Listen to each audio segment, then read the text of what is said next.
mean, it looks way better. And at least now it's pretty sturdy against the wall.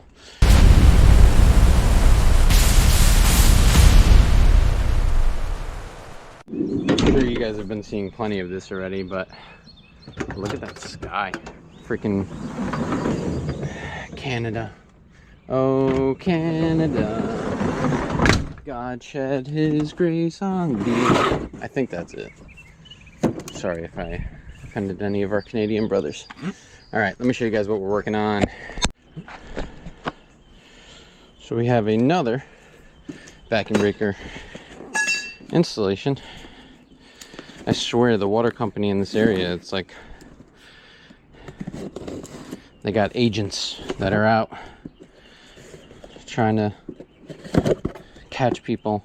What's crazy to me is we're in the client's backyard, so it's like they must have come onto the property and looked at this and was like, oh, you don't have a device.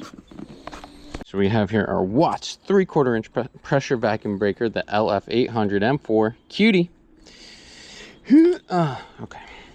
Now, the most important thing with vacuum breakers is that you need to be 12 inches above your tallest sprinkler head. You can see right here we got a pretty tall boy sitting about 36 inches. So we need to be at about 48 inches, which I put the world's tiniest mark on the siding here. So we can, you know, be about here. So we're gonna have to be decently high up there. Which, what I wanted to do was, the more I cut from this, so this is a 1/2 inch brass tee, and they put a 1/2 inch male by 3/4 sweat adapter into this. I want to reuse this because it'll save me an adapter. But if I slice it here, I'll just have to put a coupling on it, which is fine because then it's less piping. So I'm going to slice this here, take this out. He wants to maintain having a hose, so I'm just going to flip this down to here. Even though it's going to be upside down, I'll still have functionality of it. It's fine. So yeah, let's get started with doing that. Pipe cutter. This is already open, so I know the water is off.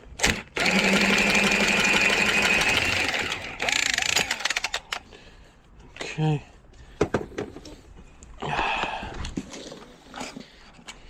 Yeah, it's crazy with these wildfires. I remember I believe it was 2 summers ago, I was doing an outdoor gas piping job, and we had a machine rented. We were digging up a 100-foot long trench for a gas line for a pool heater, and like come the afternoon, like the sky was just like amber. It was insane. It looked like a scene out of a movie. But yeah, I mean, it's not nearly as crazy this time around, but it's still pretty bad. This morning it was very dark. It's like the sunrise didn't exist. All right, so we're gonna get this cleaned off. Set that to the side. I'm gonna hold back on this tee so I don't snap the threads of this nipple that is protruding out of the wall.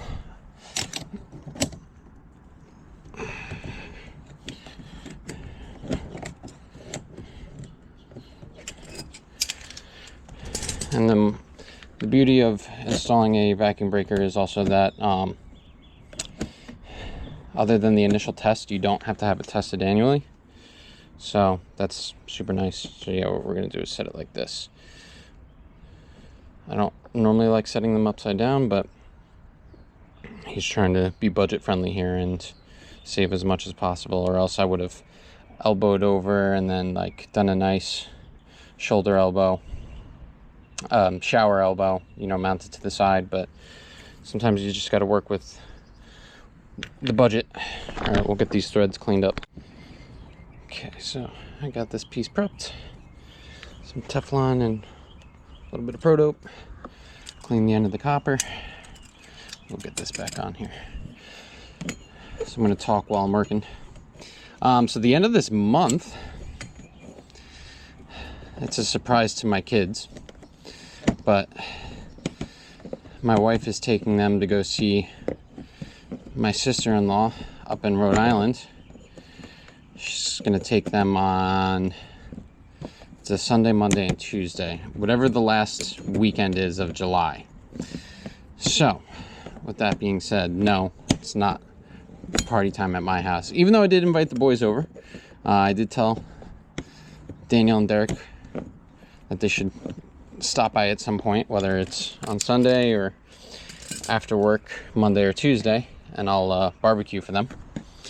But what I was thinking I would do is I could do a live stream.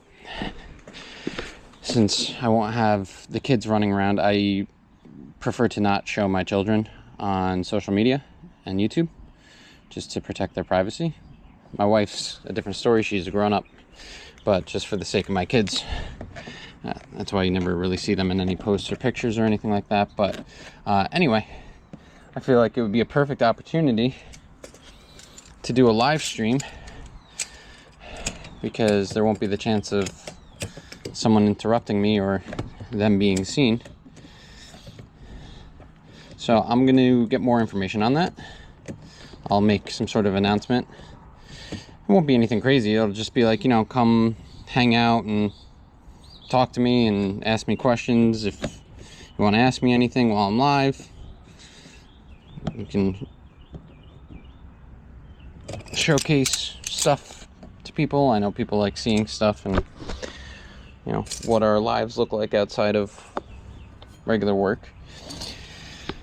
So yeah, let me know what you guys think on that. I will get stuff in the works for posting an announcement and having a little thing for it. Okay, so next thing we're going to do is I already have these male adapters pre-taped.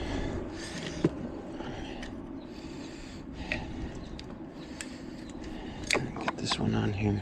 We'll make these up, and then we can find out, once I get a coupling on, which I'll grab that now. We'll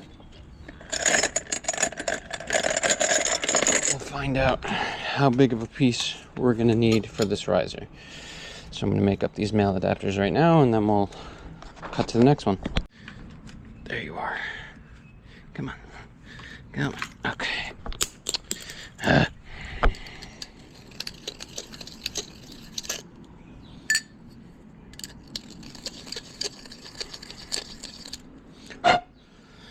Yeah, like I could cook a meal on my Blackstone.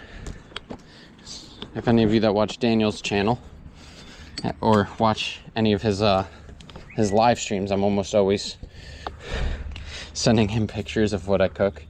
I don't know if he gets annoyed by it or not. He usually responds with like, nice. But yeah, I could cook a nice decent meal. Nothing overly crazy, because it'll just be me by myself, but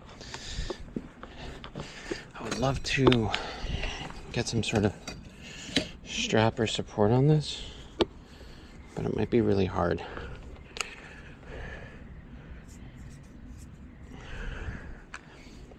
I know that's leaning right now because it's not pressed, but you could see we got our 12-inch height difference between the two. Yeah, even if I can get a 2-hole copper strap there, would be really nice.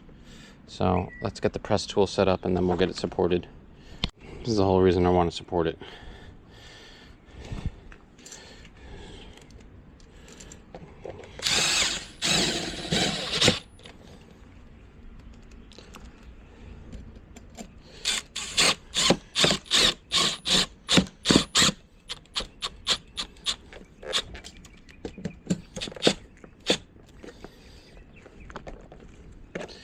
Probably whatchamacallit type board back there. Did that bulge it out a little bit? Not really. I mean, it looks way better. And at least now it's pretty sturdy against the wall. All right, we're gonna cut that down a little bit lower. Elbow, elbow, boom, we're done. Re-up on some pipe. Mental note to remind myself. Whenever I cut a piece, a length, if it doesn't fit in my scrap bin, if it's too tall, I slide it in to the middle, because what'll happen is the pipe If I don't do that and the pipe's just sitting there, it'll slide all the way forward in that tube, and then it's physically impossible to remove it. But if I take it out and put it inside another pipe that's still a full length, I can retrieve it much easier. Just little tip if you have a pipe holder like that in your truck.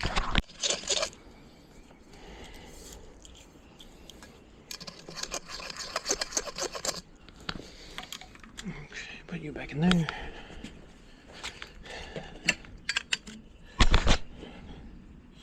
Swing you on like that and like that. Okay. For my favorite part, marking. Just do it. Like, it takes 2 seconds. And honestly, you never know, because when you are pressing, stuff can shift. Like, yeah, we didn't do it when we soldered, but let's take this over here. Let's see. Looks pretty nice. Quite happy with that. All right, full send, baby. Let's go.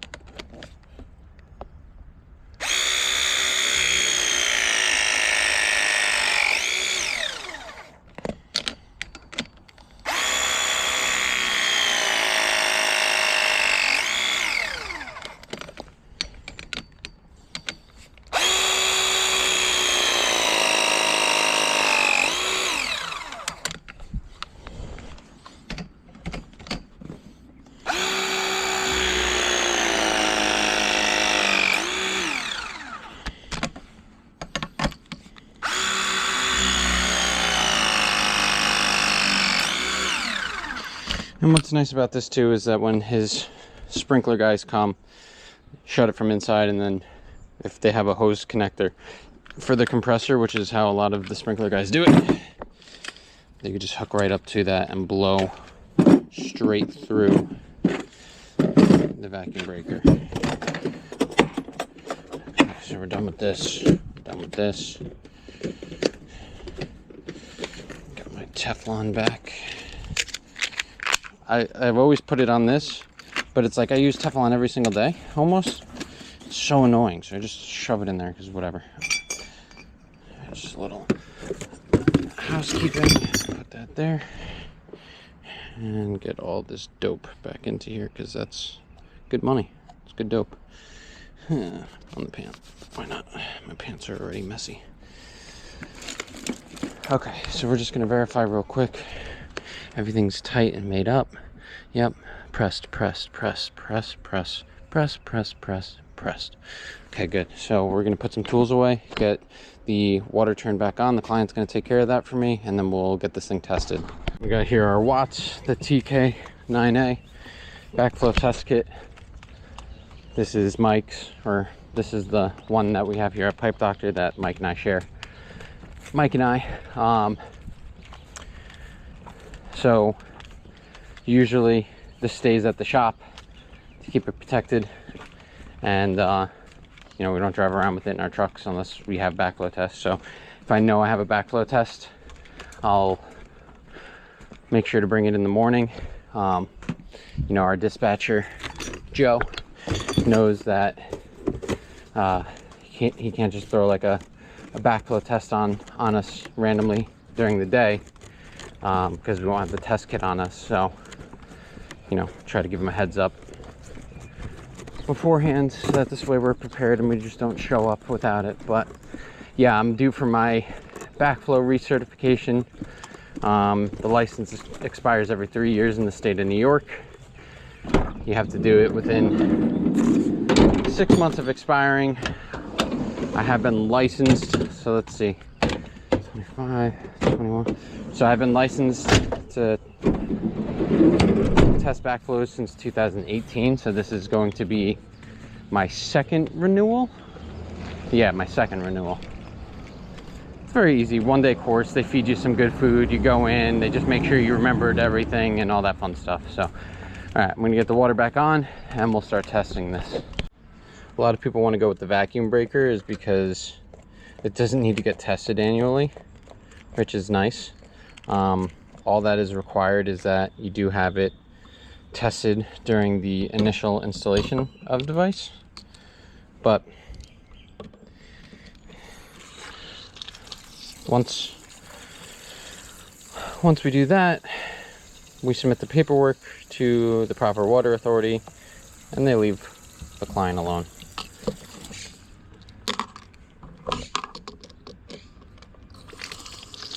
So right now I'm just bleeding out the high side and the low side of air, getting it all set up. We're going to shut our valve B and our valve C, and you can see we're just a little over 2 pounds.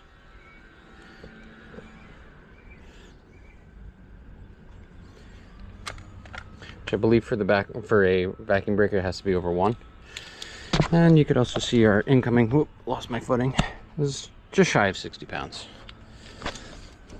So now what we could do is shut our test cocks 1 and 2.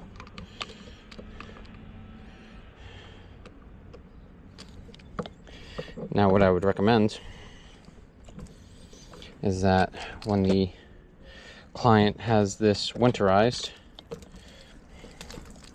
the sprinkler company that comes to do that, open up these valves, you know, blow everything out, and then open up the valves, open up your spigot down here, but then open these up and open up your test ports so that it can fully drain down. You could take it a step further and take the whole assembly out. Most people don't do that, which is fine. What would be really nice, just trying to get all the water out of this thing. Make sure these are open. What would be really nice is pay a little extra, put 2 unions on there so that, you know, because these things will eventually fail, just like everything does. Anything mechanical is prone to failure. Get 2 unions on it, that would be sick. Because then you wouldn't need any fittings when you come back to replace it in the future. You could literally just, you could reuse everything. Just crack the unions, and then, unless like they're leaking or they look bad, but you can just crack the unions and then make them up. Put these caps back on. Okay, so now we just got to fill out our paperwork and we're all done. Beautiful. So I'm just filling out the form here. This is the DOH 1013 form for backflow prevention. Now, the thing is with this form, it's, you know, for RPZs, which is a reduced pressure zone, or a DCV, which is a double check valve. There's nothing on here for PVB, which is a pressure vacuum breaker. So more or less, I just fill this out because I think it makes life a little bit easier for Mike, because he might be with this water supply company, pretty sure everything's digital and online anyway. So if I could just at least get it on paper for him, and then he can, you know, submit it online, or if he does submit this, then at least it's mostly filled out. Backyard. So at least it's got, you know, manufacturer, model, serial, the incoming line pressure. The meter reading I couldn't get just because they didn't want me in the house for some reason. I'm not going to question that. The client did everything for me. So I'm just going to get his name, his address down here. I'll get him to sign it down at the bottom, and we'll be good to go. Thanks for tuning in, guys.